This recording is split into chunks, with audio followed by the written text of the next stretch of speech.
Muy buenas tardes. Continuando con las capacitaciones, con los cursos de telesalud, ¿no? Vamos a hablar acerca de hepatitis en el embarazo, ¿no? Es importante, primero que nada, en los objetivos, después de esta charla, la población en general esté capacitada en reconocer los signos y síntomas de esta patología. Deben de entender lo que va a ser la prevención, que es la principal herramienta o el principal objetivo de esta patología. Del final de esta patología es poder entender que lo mejor es la prevención.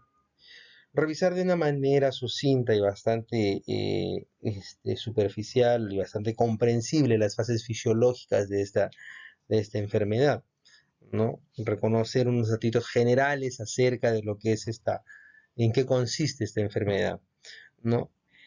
Entender en dónde se debe de manejar, qué es lo que se debe de hacer frente a qué síntomas, reconocer los síntomas y ante estos síntomas saber dónde, cuándo pedir ayuda, saber dirigirse y saber en qué momento, ¿no?, uno tiene que buscar esta ayuda. Y el manejo o estar bien instruido acerca del manejo, de entender cuándo va a ser el fin de la gestación o cuál va a ser el medio de gestación, del fin de la gestación, el momento de que llegue el término de la gestación, la mamá entienda o sepa o estar preparada para lo que se ve. ¿Es así? Entonces, en generalidades, vamos a entender que la hepatitis es un proceso inflamatorio agudo del hígado, del parénquima hepático, ¿no? Que va a causar una escala o una diferente gama de signos y síntomas caracterizados o característica principal de esta enfermedad, de esta hepatitis, es lo que es la ictericia.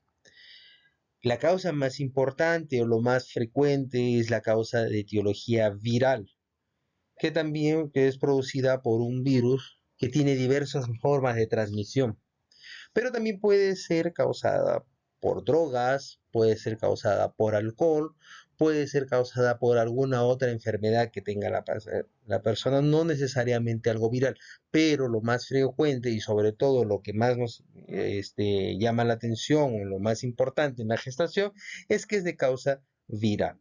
¿No es así?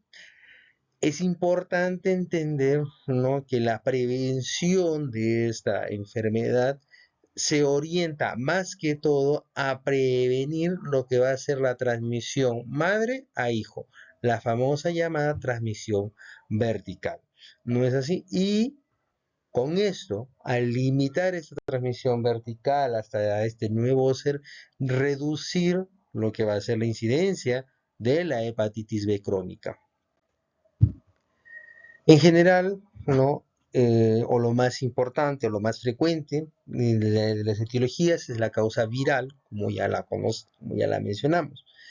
Esta patología, ¿no? Este virus es de una familia llamada Hepatnavirus, ¿no?, que contiene una diversidad de enzimas que van a envolver o que se van a distribuir en unas formas de envoltura, ¿no?, que nos van a servir estas proteínas o estos componentes de este virus para poder reconocer o identificar, ¿no?, diagnosticar esta enfermedad o tratar esta enfermedad.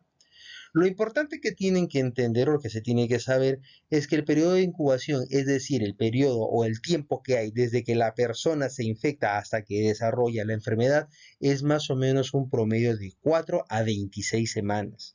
Es decir, la mujer que se infecta puede esperar un mes o hasta incluso 6 meses, 7 meses para poder presentar lo que es manifestaciones de esta enfermedad, ¿no? Lo que mencionaba, la vía de transmisión, que tenemos tres vías, que las vamos a conversar de ellas más adelante: la vía parenteral, la vía sexual y la vía vertical, ¿no? Que son las formas de transmisión de la hepatitis más frecuente. Dicho de paso, recordando bien que la causa más frecuente es la hepatitis B. Y es justamente hacia esto que va orientada esta capacitación, ¿no? Les presento aquí, este es el virus de la hepatitis B. Este es poder multiplicarse este virus y poder generar enfermedad. Pero al hacerlo, va a dañar el hígado, va a dañar este hepatocito, esta célula del hígado, ocasionando, ¿no?, la diversidad de signos y síntomas que vamos a explicar más adelante. Entonces, para que se entienda, la principal etiología de los síntomas y síntomas que va a presentar una paciente o una persona que está infectada con el virus de la hepatitis B es debido a que este virus daña directamente al hígado. Entonces, como conversamos, las vías de transmisión son tres, las más frecuentes: la percutánea, la vertical y la sexual. La percutánea es más que todo en personas eh, adictas a drogas de tipo parenterales, ¿no? O que alguna persona que haya tenido contacto, ¿no?, con sangre o líquidos corporales contaminados. Tienes una puerta de entrada, llámese una herida en cualquier parte del cuerpo, y a través de esta herida puede ingresar sangre o líquidos contaminados. Tengas contacto con esto, y es una manera de poder contagiarse, ¿no? También dentro de este tipo de transmisión se encuentran las transfusiones sanguíneas. Las transfusiones sanguíneas de sangre que no ha sido bien estudiada, ¿no?, o que se encontraba en un periodo de incubación y no pudo ser detectado a tiempo, pueden ocasionar una infección. La otra vía de transmisión es la vía sexual, que es la principal vía de transmisión, la más frecuente asociada a esta enfermedad. Y la vía que nos interesa bastante a nosotros, la vía vertical, que es la forma de transmisión más frecuente en zonas endémicas, es decir, en zonas donde hay una alta incidencia de lo que es el virus de la hepatitis, o en personas con infección del virus de la hepatitis B. Y esta vía de transmisión se da en el momento del parto. Por eso es que nos interesa bastante esta enfermedad, y sobre todo esta vía de transmisión. El riesgo de que una madre que está enferma, que tiene el virus, ¿no?, desarrolle la enfermedad es de hasta un 90%. Pero una madre que en su examen no encontramos el virus, pero tiene la enfermedad, el riesgo de infectarse es apenas del 10%, de infectar a su hijo, es decir, ¿no?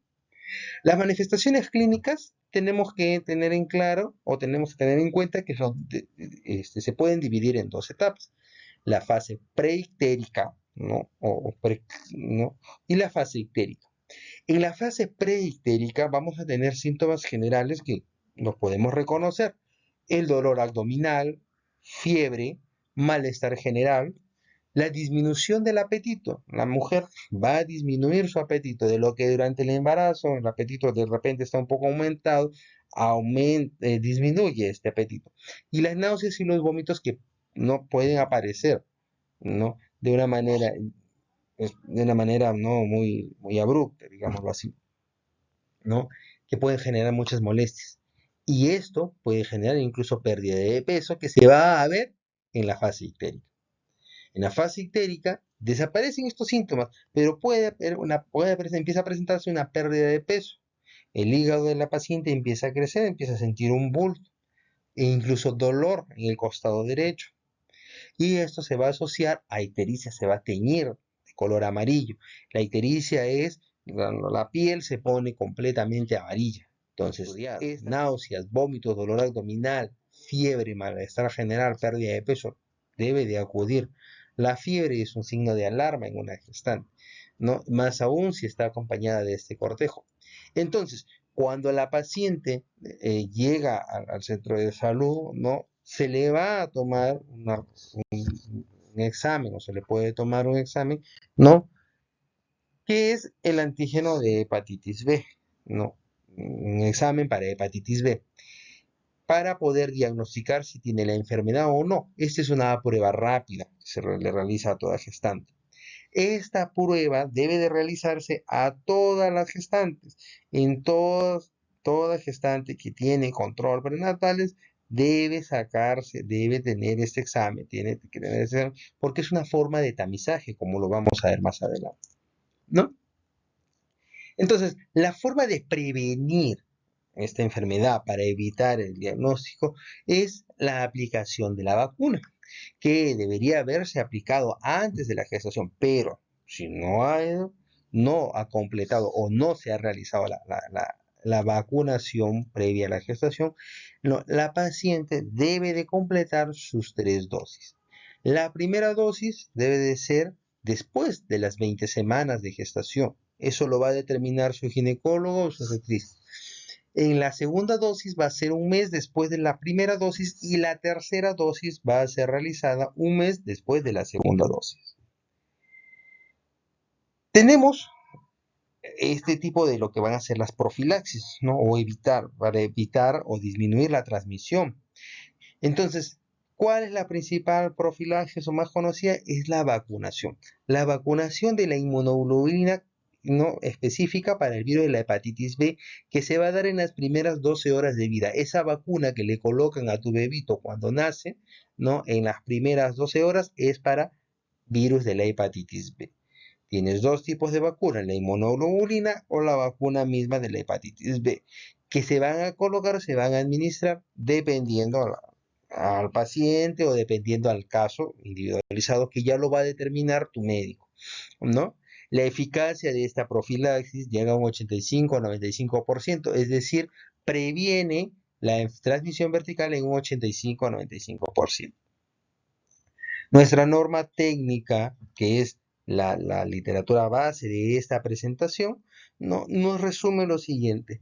Toda gestante debe de llevar un tamizaje, es decir, todas las gestantes deben de ir a su centro de salud y dentro del kit básico, dentro de los prenatales que se les toma, está el virus de la hepatitis B, ¿no? Para poder determinar si está infectada o no, o si hay algún tipo de respuesta.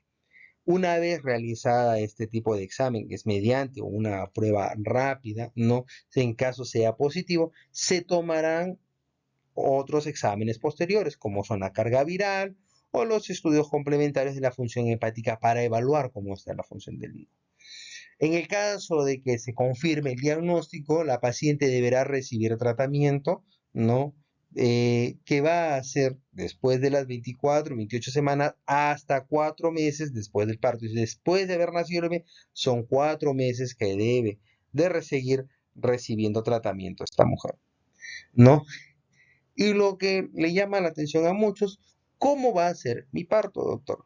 El parto que va a llevar la paciente, ¿no? Va a ser parto vaginal siempre y cuando no haya una contraindicación obstétrica. Es decir, la enfermedad de la hepatitis B no te va a condicionar a tener que hacerte cesárea. Si una paciente tiene hepatitis B o ha tenido hepatitis B durante el embarazo, no es obligatorio ir a cesárea salvo haya una condición obstétrica pertinente, ¿no? Ahora, en ciertas situaciones también te ponen la salvedad, ¿no? De que hayas tenido un hijo previo con hepatitis B, ¿no? Podría indicarse, pues, ¿no? Sin embargo, siempre la vía vaginal es la priori, ¿no? Y el seguimiento que se le va a hacer a la paciente con hepatitis B es carga viral y hepatitis B y antígeno de superficie durante el primer y tercer trimestre, desde el primer al tercer trimestre o desde que se diagnostique hasta que termine la gestación, ¿no? Y evaluando también lo que va a ser la función hepática. Bien, entonces esto es a grandes rasgos lo que se tiene que entender, ¿no? Es importante, para concluir, ¿no? Entender que esta es una enfermedad de alta carga y que genera un gran problema de salud en todos nosotros, en toda la población, ¿no? El enfoque diagnóstico, el reconocer los signos de alarma, nos va a ayudar a un reconocimiento oportuno y a un tratamiento eficaz. La mejor estrategia de prevención siempre va a ser la vacunación. Y recuerden, toda gestante debe vacunarse siguiendo el esquema de vacunación actual. Muchas gracias.